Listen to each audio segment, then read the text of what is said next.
buka. Aduh, Mak. Mak gila. Bokok tu. Tolong. Kenapa kau datang sini? Lari. Kenapa kau bawa sini? Nasib.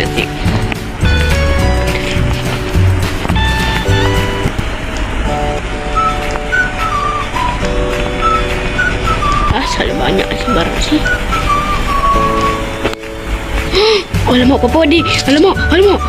Mana ni? Alamak, dia boleh tembus. Alamak, macam mana ni?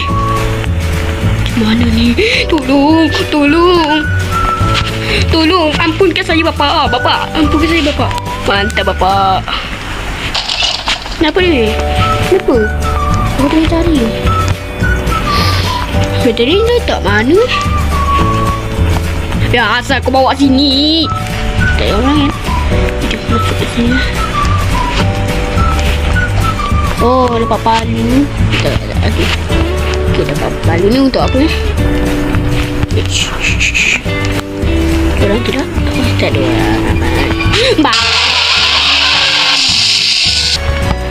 Oh, pancen ni tu. Aduh.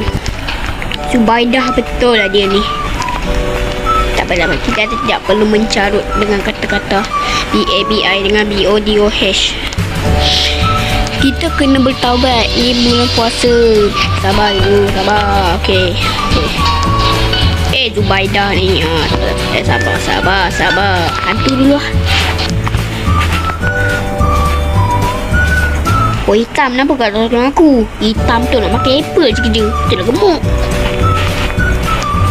Siapa nak bumi?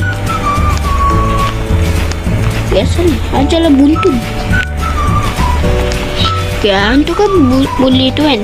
Masa tak boleh? Tahu? Lah. Menjelah dahi kita jumpa dengan